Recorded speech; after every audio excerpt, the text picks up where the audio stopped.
Okay, people, welcome back to another Fwoosh Weekly. As always, I'm Robo, and Happy New Year! 2020, the year we buy too many toys, which will be completely different from 2019. I think I'm resolving to streamline my buying down to just the action figure lines or the properties that I really like. You know, like all of them. I'm gonna have to sit down and think about it, actually. That sounds like some content for Sabbath or something like that. I can't just make important decisions like that on the fly. Crazy talk. I need to do some scientific research. Woo. Anyway, new year, and with it being the season it is, let's talk about some leaked lists, some rumors. You know what I mean? I don't usually do that because I don't like getting my own hopes up, and then toy companies can change that at any time. So I don't like to rely on them, but at the same time, Toy Fair is right around the corner. I can't help it. Lists are getting to me. I'm usually a picture type guy where I can look at it, and then I get the plastic, and then I put it on my shelf, and then I want more pictures. You know, like every other collector out there. To hell with it, let's just do it. Yakface.com has found a list that looks pretty good for the Hasbro Star Wars Black Series Empire Strikes Back 40th anniversary line. Nothing too surprising here. Remember, the vintage carded line is more of a gimmick thing. They want to take figures they already have, put them on the vintage card, and then suckers like me who think back to the late 70s, early 80s and go, oh, those were the days. Plus, it works like an evergreen thing where they get older figures out to collectors who are just starting up or miss some figures or some hard to get. You know what I mean. Unlike the A New Hope 40th anniversary line, though, this has the advantage of being out after photo reel. We got better paint apps with the A New Hope line, but this time around, we get to see rehash of characters, but updated with the face printing tech. Basically, not a lot of new characters here, but will be sought after for different reasons. We have Darth Vader, R2-D2, Chewbacca, Snowtrooper, Luke Skywalker Snowspeeder, Luke Skywalker Dagobah Training, which was the winner of the fan vote, remember? Luke Skywalker Bespin, Han Solo Bespin, Boba Fett, AT-AT Driver, or AT-AT Driver, whatever the hell you want to say, Yoda, Princess Leia, and Hoth Rebel Soldier. Like I said, not a lot of new characters here. There's the Hoth Rebel Soldier, which will get army built, so he may be the one to grab, but there's also Leia, who could be in her Bespin dress, but my money is on getting another version of the Hoth gear. Snowspeeder Luke will need some tweaks to the costume to make it different because it is different from the X-Wing suit. And then maybe Chewbacca will have some snow on him, R2-D2 may have some mud. Yakface's pictures that they used for each character, the Snow Trooper has the E-Web, which I really need after the Mandalorian, and then the Hoth Rebel Trooper with the cannon, but I don't think these are deluxe releases. Those are just convenient pictures for Jason to use. He didn't mention any of them having a higher price point,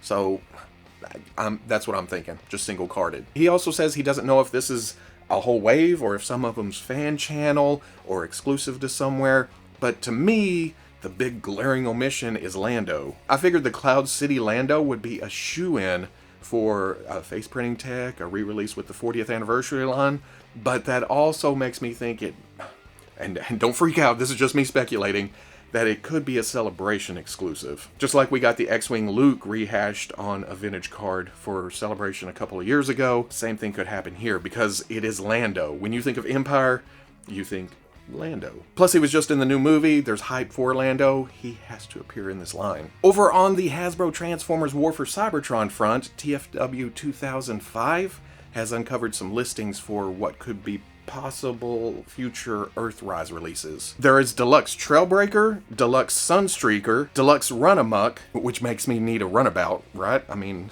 they go hand in hand. Unless he's already been released or announced. That's how I am with any Transformers line at this point. I'm just looking out the window going, hey, they're cool toys. I'm such an outside spectator, which it kind of works in my favor because I go to the store and go, look at that.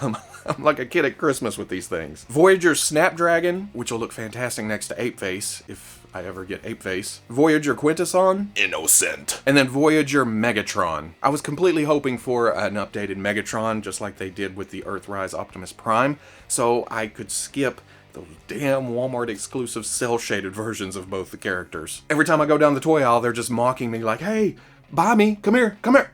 Hopefully this release is like Easrthrise Optimus, where they took all the best bits of Siege Optimus and then updated the rest that wasn't quite up to par. Megatron definitely needs new ankles. This is me rocking around on my ankles, but you can't see my ankles. And then he needs a gun fan mode. You know, just sneak that in there somehow. Also, these pictures, I use these because I saw them, and it's been a long time since I have seen them, and it immediately took me back to, you know, getting ready for school, eating cereal, looking at my handbooks, wishing my toys looked like the comic or cartoon, and now nearly 40 years later, I'm getting it. Promised myself I wouldn't cry. Anyway, probably more on this and the Star Wars line at Toy Fair next month. Last week we looked at a magazine scan collage from Dallas James for the amazing Yamaguchi My Hero Academia Midoriya, and it's looking damn fantastic. I mean, we're getting several versions from different companies of this, and I really like the Figma, but I'm gonna have to get this too. This week we're treated to more magazine scans showing different things. And now, first off, I'm the first to admit when I'm wrong. Hell, I'm the first to point out when I'm wrong. And last week I said, oh, he's got moving eyes. Apparently that is not the case. It's actually different sets of eyes looking in different directions that you can swap out behind the faceplate. Or, well, the different faceplates. That is brilliant, because me, I like the option of being able to put my figures looking in different directions, but my OCD will not allow me to stop fiddling with it because it's never perfectly looking where I want, at the same direction, both eyes looking perfectly together. So, this option, gimme. I'll take it all day, every day. We also see the journal we saw last week, but he also comes with a pin. He's got some lightning effects, both in blue and or green, and then a pink. Alternate hands, and then some word balloons where he's muttering, you know, when he's thinking really hard, trying to figure out the situation. And then a couple of smash effects. But this other magazine page where it shows him in all kinds of action stances and actually using One for All, with the lightning and the effects on it. Oh. The electricity up here is actually attached to an alternate hairpiece. Again, that's just brilliant. You don't have to mess with little electric pieces up there. You just pop, pop, done. This makes me even more anxious to see All Might, but more than that, they need to get these damn things solicited. Not to let that fighting spirit die away, because they are simply not doing enough with Mortal Kombat. Storm Collectibles on Instagram this week teased a Samurai Shodown Hawamaru. Hawamaru? Did I butcher that? I haven't played Samurai Shodown since I was delivering at Pizza Hut, and I would play it when somebody was on the Marvel Superheroes or the Star Wars pinball game. I'm more of a Hanzo kind of guy, but damn it, I remember it being cool. What was that, 94, 95? A lot of trips down memory lane today. Whew. Teased last week, Super7 has officially revealed their ThunderCats Ultimate Wave 2, which consists of Mumra, Pumira, Hawamaru. Did I get that right? Groon, and then Tigra. The listing specifically points out that Pumira Myra comes with new legs, so that'll fix her height problem that we got with the first release. As someone who hasn't watched the original cartoon since it originally aired, has that been that long? A lot of people have a problem with the aesthetic used here, that it's just a rehash of Masters of the Universe classics. But me, it being uniform and working off my brain memory of the cartoon itself, I kind of like it. Plus, I'm even more interested because I can mix and match these into my classics display. So, I don't know, it's personal preference working here. Mumra is essential for the shelf, and Tigra is definitely main cast. Now, despite what all I just said, I kind of would like to see Tigra a little bit leaner and meaner. But again, he's going to fit into the display overall, and there you go. But taking all that together, though, I can completely understand not liking the aesthetic, because that's why I passed on the Conan Ultimate line. Which, if you're interested in those, pre-orders in today, Friday, if you're watching this on Friday.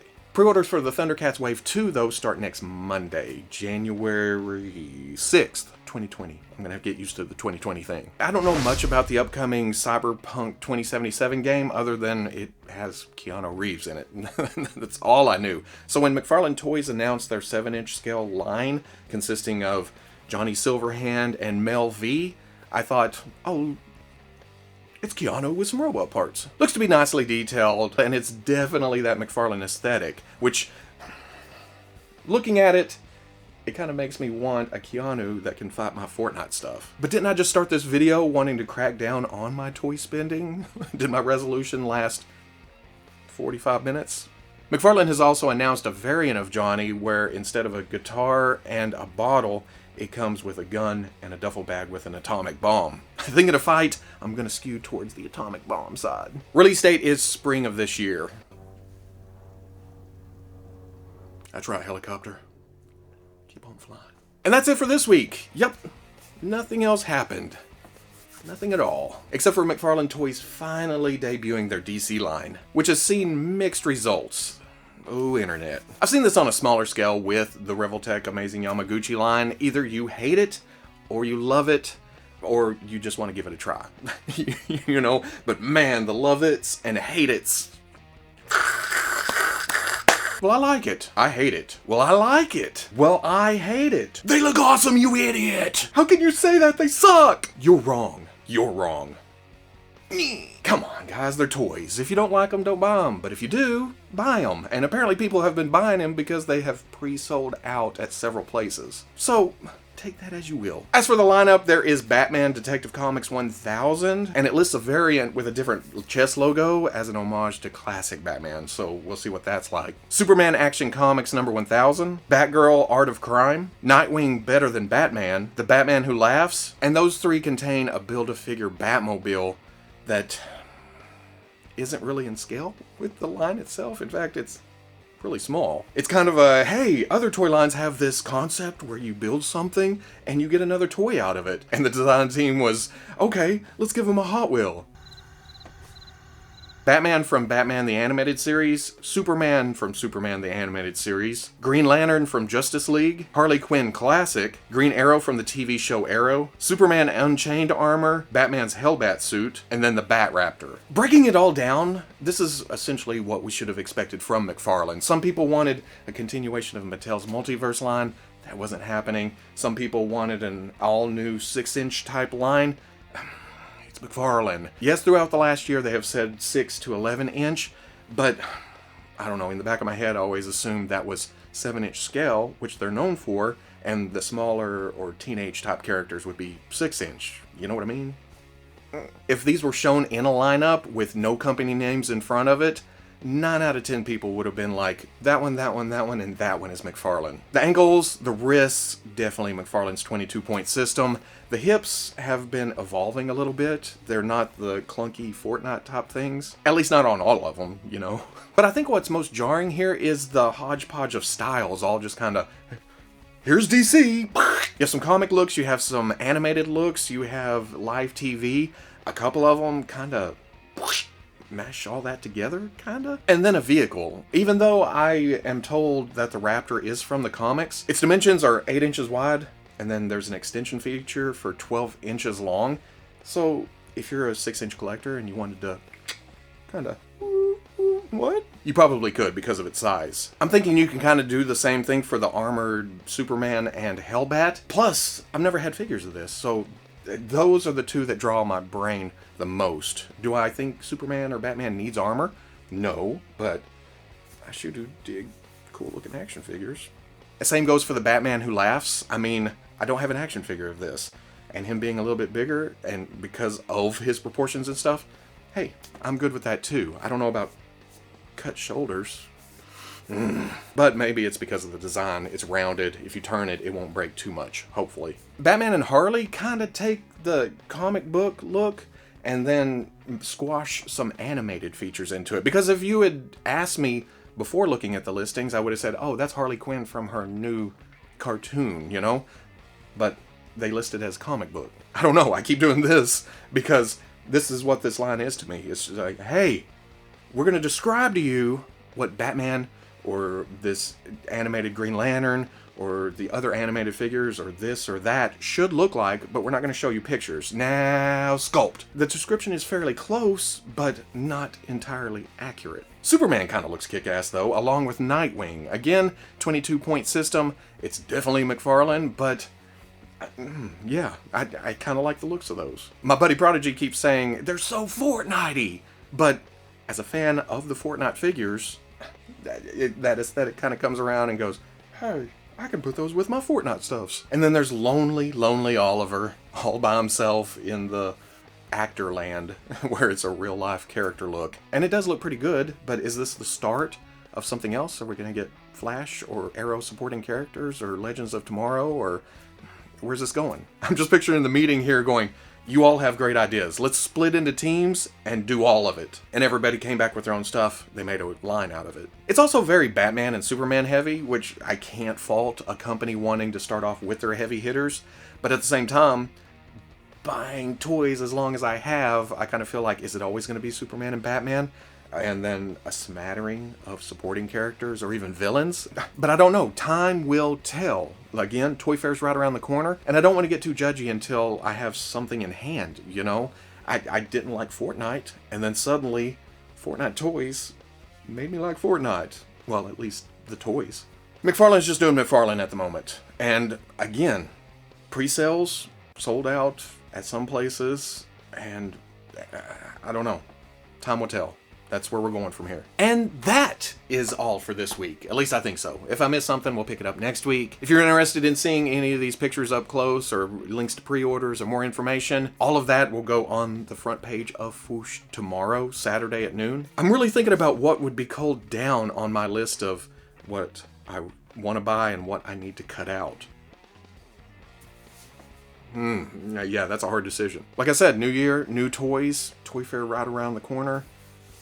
It never slows down, does it? I mean, ooh. But if you enjoyed the weekly, comment, like, subscribe, or whatever the platform you're watching this on allows. Much love to the plus if you're interested in helping out the channel, or you want to see videos early, patreon.com. But wherever you may be watching this, I'll always catch you on Fwoosh.